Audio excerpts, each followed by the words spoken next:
necessity that the government should subsidize it. It cannot be done by one company alone. It has to be a Yeah. synergy, not just of the companies, but with the government also. Correct. Or let it be an open market. Yeah, I mean, I think every brand will find their own place. Its consumer is the king today. Like in the US, there is no option. There is no concept of MRP, and why not? If you're taking so many things from the West, including the language in which we are, talking right now, why not follow some of the things which make the market in such a manner where if I believe I deserve a premium, I should be allowed to price wherever I want, and I think I quite like that market. You can already set your MRP wherever you want, right, Deep? Sorry? Can I just say one thing? Sorry, I missed you there. Sorry, Can can you I say just that say again? one thing? Yeah, I Absolutely, ma'am. I just love it how you guys just went on talking. None of you. I'm not missed We here. missed you. No, No, you we didn't. absolutely missed. What are you saying? We missed you. Karthik was almost crying. You carried the conversation so well. Thank you so much. I had a power cut. I'm so sorry. Perils of No, working. Karthik was really crying. Karthik was like, where is Ritu? We have to have her back. Yes. That broke me down completely. Yeah. I can see that. I can see Go that. ahead. So moving on, let's talk about workplaces a bit. So what are the steps that companies are taking to make workplaces more period friendly? What are the good practices? Like, We just jumped into this question when you bounced out, and I think Karthik turned the host. Deep was right. I broke down when you went there. But Dr. Deeksha said something very fascinating is that, how do you define a period-friendly company? And I'm going to let her continue. Yeah. Ritu, what do you mean when you say a period-friendly company? How do you make a company period-friendly? What are the steps that, say companies, so for example, I can say from my experience, I've worked in media organizations for, say, close to 16 years now. And there was never a culture of, storing sanitary pads in the bathrooms because companies just didn't think about it, or a culture of conversation, like, or period leaves. All of these steps there are many, many organizations which give you period leave. There are many organizations which give you, maternity leave, and they're very, not just maternity, they give you parental leave because, also give you like parents, the father's paternity leave. So a lot of progressive practices are happening in companies. What are some of the ways that they can do better? Basically, that's my question. What are some of the ways that sexual and reproductive health, access to contraceptives, access to leave when somebody wants leave, access to a well-stocked washroom, access to washroom, like, so for example, gender neutral washrooms, right? We are just looking at the workplace in the structure of like urban workplaces, right? But there are you forget about gender neutral. There are not enough, clean bathrooms. There is no facility for, clean water, access to clean water. So how are when we talk about workplaces, how can we sensitize workplaces? Number one, like companies such as yours can have this conversation on a day-to-day basis. And how can we do better? Like, so basically, how can we support employees who are going through, who are in need of these? I think I'll go first on this one because we have been trying to do that. In fact, with our vending machines, we were trying to reach out to a lot of corporates, telling them to put not just the pads, but a choice in the washroom, and not just in the washroom. We tried to put it in places where they would be visible to all. This would include all the products, feminine hygiene products, to, in a way, also break the taboo around these products. And what happens in most of the places is they are not comfortable with the idea that there will be men walking around the place, and this is women. This is coming from HRs of good places that we are not comfortable with the idea. And a lot of them do accept to keep the sanitary hygiene products with their housekeeping, so that if a lady needs it, they'll supply it free of cost. That is a practice which has become very common. But other than that, I don't really think there is a way to make a place perfectly period friendly. I mean, you know, you would need a restroom, I would say, restroom of the kind, Google has, where you can take a nap with Netflix. That would be the perfect period friendly place. And I don't think that's uh, really possible. But what can be done is, of course, not have taboo in the workplace. I would say that make the conversation between men and women employees fair and square. We recently did a webinar for a corporate wherein 70% of the attendees were men, and this was menstrual hygiene. The topic was menstrual hygiene, and 70% attending this were men voluntarily, and I was so happy, that they were more than willing. And the questions that they were asking me were like this: that what can we do to support our colleagues, or what would be the right word to say. Things will change, I believe, and that this will happen automatically. I don't think this is something that we really need to do, other than the fact that generally, like we've been saying throughout, that just keep on talking about it. Right. So do you have like, this is for like all of you, whoever wants to respond to this, do you have conversations or training sessions with also say HR professionals of any company? Because they're the ones who sort of, all this information trickles down to employees through the whole system of HR. So for example, do you feel that the top leadership of any organization also needs to be trained into seeing, sexual and reproductive health as like a very crucial part of, what employees need? I don't know. I think a lot of it is very commonsensical. Yeah, there is, it's like the Maslow's hierarchy as I look at it. At the basic level, you have to have a toilet. Now that's a given if you're getting people to work. And after that, the topmost layer is things like giving an off. Not every organization can today afford it, and not every girl needs it. So why? I think it also, in a way, is a little. It highlights the person who's on a period. It's a normal thing. We need to normalize dialogue around it. If let's say if you're unwell, whether it's a heartache or a stomach ache or it's a period ache, take a break, go back. And I think that's what the culture that we are trying to bring in our organization. Obviously, the supplies are available for all the girls, whether it is our cups, tampons, pads, whatever. I mean, in our washroom, they're available for women to use during their menstrual cycle. And we don't question any break, whether it's a period break or any other break, because we're not trying to make it into a special event per se, because the more attention you give, the more susceptible it becomes to targeting. So, and not everybody's there yet.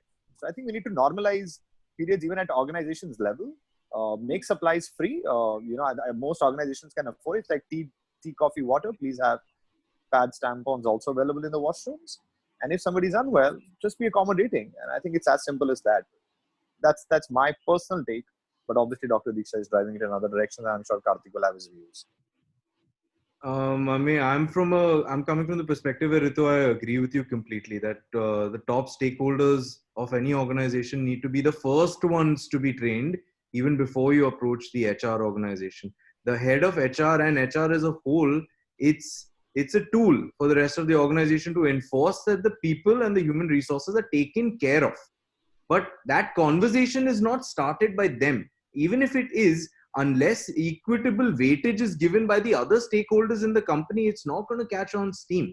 In any typical FMCG organization, if you're going to have HR being the only arm to discuss this, whereas on the manufacturing front, there is no sensitivity. On the finance floor, there is no sensitivity. The conversation is not going to get far. The only way it's going to change if you're going to get the C-suite into one room and have them legitimately internalize this. Think, why is it important for me to discuss, and not just for the fact that I'm sitting here for a training session and I'm going to rush out after 1.5 hours for my smoke break? That's not how it's going to work. If people know that, all right, this is the reason for which I need to promote this dialogue internally, this is how it's going to benefit and help my employees, not only at work, but in their personal lives as well. They all have wives and other spouses and daughters. Yeah. Right?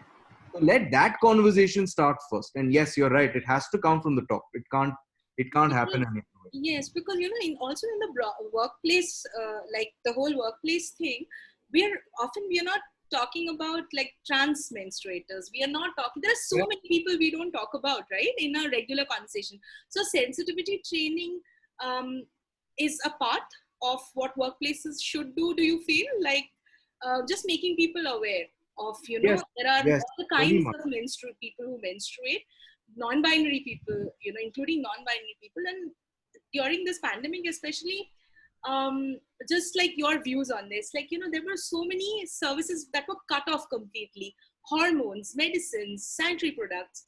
So as workplaces, how do you think they should, because people are getting back to work, people are struggling to manage their pregnancies and their, periods and their abortions and their, like, the entire, like, um, how sensitive should workplaces be, and what can we do, like what can organizations do to create that top down, like leadership se shuru karke, what are the positive, some of the positive steps that you suggest that can be done?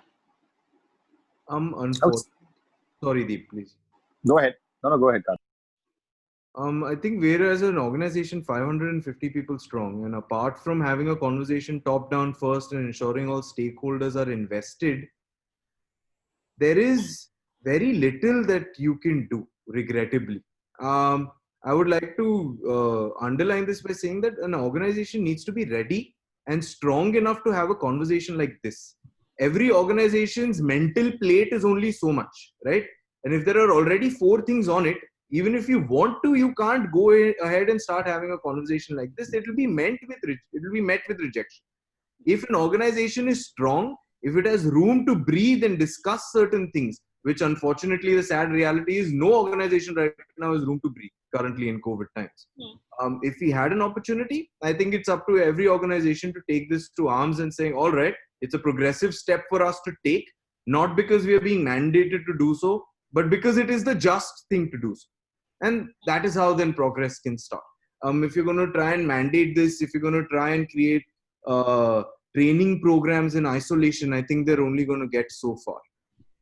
So if we talk about, say, workplaces that are homes, like, with domestic workers, I recently read that a lot of, these high rises and gated communities, they're not allowing their domestic staff to even use the lift. Like there is like clear, like, maids and servants, as, they say, the, horribly, describing domestic workers cannot use this lift. What does that mean? That most of these are 20, story high, so they have to climb the step up and down.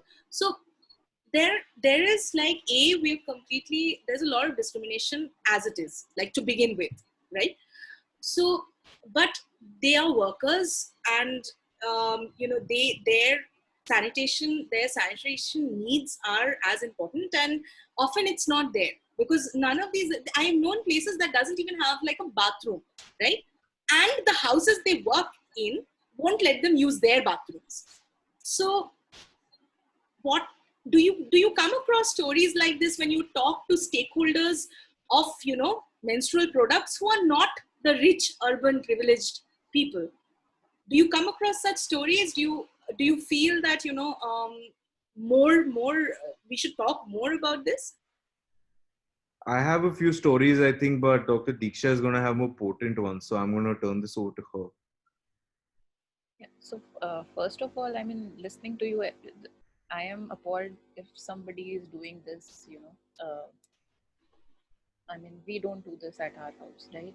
In fact, the first time I learned about a menstrual cup, the next thing I did was share it with my house help, because I'm personally very close to her. So, and she started laughing at me. But, I share a very different relationship with her, so I cannot really relate to that whole thing that you just discussed here.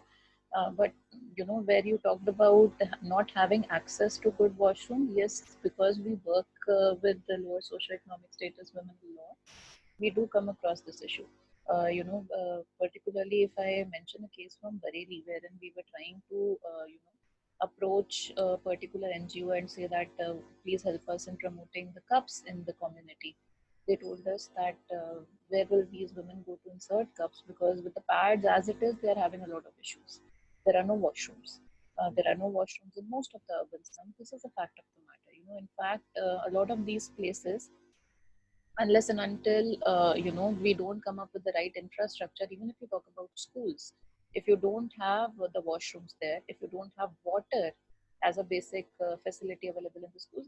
There's no use of talking about educating girls about menstrual hygiene and so on and so forth. It's a basic infrastructure that one needs, Correct. right? A lot of good stories also come along with this, as in, especially from southern India, if you see. Wherever they are now talking about, menstrual hygiene, they also talk about putting in good infrastructure in place, having access to water. Not just that, also creating a system for women to, dispose of the pads or whatever menstrual products they're using uh, in a good, proper way. Uh, I even forgot what the original question was, but yeah, we do come across a lot of stories like this. And Since we've like massively overshot time, but there are a few questions which have come in. Like one is just I'm just paraphrasing it. There are a lot of like religious taboos as well, right, associated with periods and bleeding. So what are like so it needs a lot of education. How is Rio and Peabody like addressing the need for education, like girls and young menstruators, especially with the learning, that early conditioning that also like caste and religion has, like it gets imprinted on. So how do you think that education should start at a young age? And the other question that I think Karthik will be best placed to answer is, doctors from China have used adult diapers to sustain long shifts in at the front lines. Would Can this be? I mean, either of you can actually answer this. Can this be considered in India? No, it already is being considered. I know hospitals such as AIIMS, etc., they're already mandating adult diaper usage within every PPE. We even try to have conversations in our circles with whomever we can that the government needs to mandate adult diaper procurement as a part of the PPE kit. Right now, there's no central policy on it. I know of some doctor friends of mine who have procured it from us because they know us. I know others who have gone to stores and the message has gotten to us कि अरे ये doctor साहब आपका product use कर रहे हैं, and we know of others who are not using it. Dr. Diksha also mentioned the compounding issue of women doctors and how to control your menses when you're in PPE kits. So again, I think awareness is one thing which is needed, and the only thing we can do is to continually keep and trying to have a conversation about this and see if it resonates larger and larger. And I think I'm going to end my little spiel here by tiptoeing into question one as well. As in, what do we do? What we have done at Noble Hygiene and with Rio is, I think we've created a TV ad which is bound to create that kind of conversation. Online is a ecosystem of its own. Mass India and Bharat is still on TV. There's a reason why brands are born on TV. There's a reason why conversation is predominant on TV.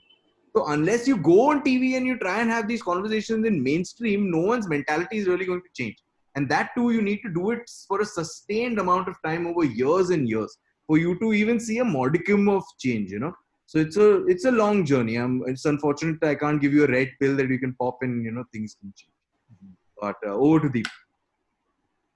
No, so same here. Dr. Diksha leads our paid forward program. I think at a startup of our stage scale, we might be the only ones who are trying to now say that unless the dialogue around this starts, not when you become big, but right at the inception, we are not headed anywhere. That's why we take we are cognizant of the fact that it's not only going to be the educated lot. Everybody has to be a part of this. You're menstruating, you qualify. So she herself leads a program where we work with traffic sex workers in Delhi, Bombay, Bangalore, Sonagachi, Kamatipura, and obviously GB Road here, where we're talking about alternate products. At school, she's taking multiple programs, and not only around pads, but around the entire, menstrual hygiene as a topic. And so that's the least that all of us will have to do. We have to be open to it. We have to have a little bit of heart also, like Karthik mentioned. If there's a commercial which is not being appreciated, I think we as brands need to still be at it, still keep going. We cannot please everybody. We are not really trying to sell ice creams here. Even they can't please everybody. So what we have to do is to just do our thing, have a conversation around this, and on a paid forward, I think Dr. Diksha is the better person to talk about. Dr. Diksha, closing comments. Yeah. Yeah. So no, about the religious taboos, they've been here, and of course, number one answer is education, right? You tell them the right information. Uh, as much as it works with the uneducated, it doesn't work with the pre-educated, unfortunately. Because it's so hard bound in their system. So there, I think some sort of deconditioning is required. It will be gradual. Behavior change doesn't come easy anywhere. So that's something, because some kind of practices that have been going on for ages. Like I still know, and I'm talking about my medical colleagues who would not enter the kitchen during their periods, and despite knowing, and so it's something which has become so conditioned. So of course I would say, in the uneducated, of course it's very easy. I'm telling you, it's really simple when we think. The moment we tell them the right information in the right way, they understand logic, and they're more than happy to break away from something that makes no sense. But in the pre-educated, it's a bit tough. So we are trying to use, comics and our social media posts and things like that to really change it. Right. And social media, as you know, can be like such a tremendous positive Yeah. force when talking about these very important things. Thank you so much. You've given me so much of your time today. Thank you so much for being Pleasure. on this panel, and we hope to keep talking about this. This conversation shouldn't be the only one with all of you. We want to keep talking, and hopefully next time it will be an uninterrupted one, without me dropping out of the conversation suddenly. But thank you so much for your time. Bye. Thank you so much. Thank Thank you. Thank you, guys. It was a pleasure being here. Pleasure. Thanks, Karthik. Thank you. See you. Bye.